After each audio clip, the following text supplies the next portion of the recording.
Hello students, I am R.K. Singh and today we will discuss class 12th biology topic sex determination in living organism। ये बहुत important topic है और board point of view से हर साल इससे एक question आपको 100% मिलेंगे, चाहे वो 1 मार्क्स में हो चाहे वो 2 मार्क्स में हो। तो जरा इसको हम समझें। सेक्स डिटर्मिनेशन मैकेनिज्म जो है हमारा, जब हम सेक्स डिटर्मिनेशन की बात करते हैं तो हम एलोसोम की बात करते हैं। किसकी बात करते हैं? एलोसोम्स की, जिसको हम लोग सेक्स क्रोमोसोम कहते हैं। प्रीवियस वीडियोस में हम लोगों ने कई बार ये चीज डिस्कस करी है कि जितने भी क्रोमोसोम्स हैं उनको बेसिकली 2 भागों में क्लासिफाई किया गया, ऑटोसोम्स एंड एलोसोम्स। ऑटोसोम्स को हम सोमैटिक क्रोमोसोम भी कहते हैं, जबकि एलोसोम्स को हम सेक्स क्रोमोसोम्स भी कहते हैं।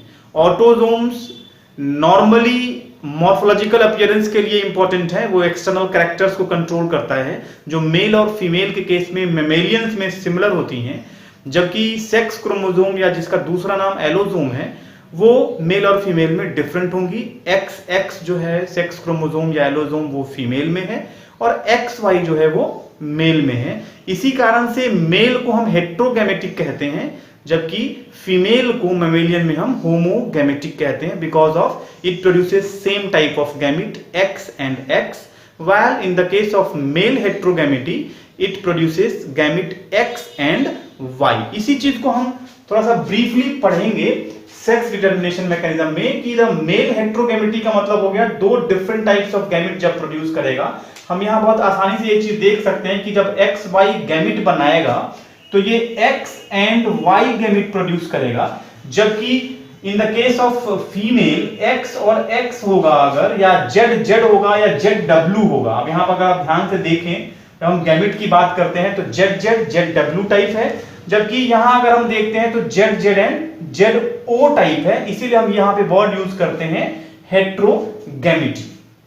अब अगर हम मेल हेट्रोगैमेटी को अगर हम डिस्कस करें तो यहां आप देखेंगे found in many insects and mammals. ये याद रखने की चीज है, ये बहुत इंपॉर्टेंट है कि इंसेक्ट्स में और मैमेलियंस में जो सेक्स क्रोमोसोम्स का जो कैरेक्टर होता है वो सिमिलर होता है, which is XX and XY। यहां मैंने मेंशन कर दिया है ऑटोसोम, जिसको हम कैपिटल A से भी हम रिप्रेजेंट कर सकते हैं समझने के लिए, प्लस XY जो मेल का कैरेक्टर है, और जब हम फीमेल की बात करते हैं तो ऑटोसोम्स प्लस XX, और ये दोनों टोटल 46 क्रोमोसोम्स के फॉर्म में कन्वर्ट हो जाता है जो मेल और फीमेल को रिप्रेजेंट करता है। फिर अगर हम बात करते हैं XX एंड XO टाइप या X0 टाइप भी पढ़ते हैं कुछ लोग, ये सिर्फ और सिर्फ ग्रास होपर में देखने को मिला है, जिसमें XX जो है वो फीमेल का केस है और जो XO टाइप है ये मेल का केस है। यहां पे autosomes plus XO in the case of male, जबकि in the case of female autosome plus XX chromosomes पाए जाते हैं।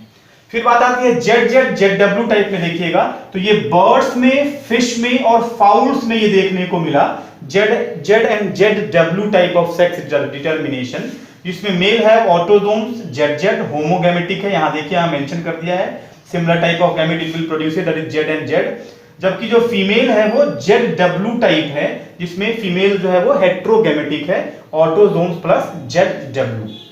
फिर बात हम करते हैं ZZ एंड ZO टाइप। तो ये कॉकरोच में देखने को मिला सेक्स डिटर्मिनेशन, जिसमें मेल के पास होमोगैमेटिक केस है जबकि फीमेल के पास हेट्रोगैमेटिक केस है, that is Z and O type. अब एक वर्ड है यहाँ पे पार्थिनोजेनेसिस, ये लगभग हर 1 साल के बाद ये बोर्ड में देखने को मिला है। ये मान के चलिए कि बोर्ड में इससे किसी न किसी हालत में 1 या 2 नंबर का क्वेश्चन हर साल देखने को मिलेगा अलग अलग पैटर्न में। पार्थिनोजेनेसिस का मतलब होता है कि when living organisms are produced without fusion of gamete, मतलब यहाँ पे सेक्सुअल रिप्रोडक्शन नहीं होगा, यहाँ फर्टिलाइजेशन नहीं होगा, simply gamete directly become individual, जो हनी बी का बेस्ट एग्जांपल समझा जाता है। टर्की में भी देखने को मिला है पार्थिनोजेनेसिस का केस, ये फाउंड इन हनी बी, मैंने मेंशन कर दिया। That shows haplodiploid sex determination system. Haplodiploid क्यों कहा? क्योंकि यहाँ पे जो मेल है उसमें हैप्लॉयड केस ऑफ क्रोमोसोम होगा, that is 16 chromosome male honey bees में, जबकि फीमेल के पास 32 क्रोमोसोम्स हैं। अब जो मेल प्रोड्यूस होता है वो डायरेक्टली अनफर्टिलाइज्ड एग से प्रोड्यूस होता है, and it consist of 16 chromosome, 16 chromosome, जबकि फीमेल की अगर हम बात करते हैं तो ये फर्टिलाइज इंडिविजुअल से प्रोड्यूस होगा, जिसको हम फीमेल भी कहेंगे, क्वीन भी कहेंगे और वर्कर भी कहेंगे। मतलब हमें यहां याद रखना है, एमसीक्यू में ये सवाल कई बार आया है कि व्हाट आर वर्कर्स। तो workers are basically females, right. फिर male produces sperm by mitosis, ये यहां याद रखना है। नॉर्मली जो गैमिट का प्रोडक्शन है, गैमिट का जो फॉर्मेशन है, हम लोग बचपन से पढ़ते आ रहे हैं, 7th 8th में भी पढ़ा गया, आईसीएसई बोर्ड में, सीबीएसई बोर्ड के बुक्स में, जहां पे ये मेंशन किया गया है कि gamete always produces by the process of meiosis through the reductional division. लेकिन जो है मेल है इन the case of honey bee, ये माइटोसिस से स्पर्म प्रोड्यूस करता है। और इंटरेस्टिंग सा एक फैक्ट यहां बनता है जो मैंने यहां मेंशन कर दिया कि they neither have fathers nor sons but have grandfather and grandson. ये याद रखना है, एमसीक्यू में कई बार ये एग्जांपल्स में आ चुका है, पेपर में, बोर्ड एग्जाम्स में भी आया है और मेडिकल के एग्जाम्स में भी आ गया है। क्योंकि ये फर्टिलाइजेशन के कारण तो बन नहीं रहा है, तो इसलिए यहां पे हम कंसीडर करते हैं कि they do not have fathers और सन्स।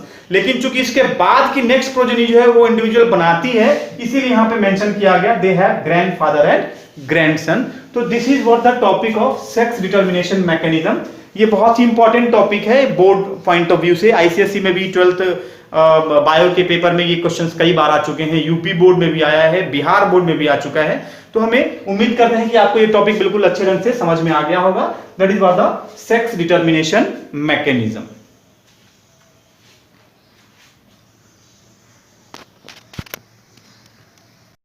देखिए, इस वीडियो में मैं एक चीज और बता देना चाहूंगा। कई बच्चों की क्वेरीज आई कि सर इसका फॉन्ट थोड़ा दिक्कत करता है समझने में, तो आप इसको बहुत आसानी से समझ सकते हैं। फॉन्ट को आप यहाँ पे अगर ध्यान से देखिए तो 3 ऑप्शंस हैं आपके पास। एक तो आप इसका स्क्रीनशॉट खींच लीजिए, फिर इसको नोटबुक में कॉपी करिए। दूसरा ऑप्शन है कि आप उसको जूम करके अगर आप देखेंगे हाई रिजोल्यूशन पे, आप अगर वीडियो की सेटिंग में जाके अगर चेक करेंगे, अगर रेजोल्यूशन आपने अगर लो कर रखा है तो ये इमेज आपको ब्लर दिखेगी। लेकिन जैसे ही उसके इमेज को आप हाई रेजोल्यूशन में डालेंगे, जो भी मैक्सिमम रेजोल्यूशन गिवन है, तो आपको ये सारे फॉन्ट जो है वो बिल्कुल क्लियर दिखेंगे और नोट्स बनाने में आपको बहुत आसानी होगी। और नोट्स जब बनाएंगे तो आपको रिवीजन में भी आसानी होगी। उम्मीद करते हैं कि आप ये मेरी बात समझ पाएंगे। और ऊपर के जो लिंक आप देख पा रहे हैं, यहाँ पे आई में एक लिंक मेंशन किया हुआ है, आई फॉर्म में, यहां से आपको नेक्स्ट वीडियोस भी जो भी इससे रिलेटेड टॉपिक से रिलेटेड हैं, आप वहां उसको क्लिक करके उन वीडियोस को भी देख सकते हैं। उम्मीद करते हैं कि आप मेरी वीडियोस को पसंद कर रहे होंगे। इसको चैनल को सब्सक्राइब करना बिल्कुल ना भूलें और अपने दोस्तों के बीच इसे शेयर जरूर करें।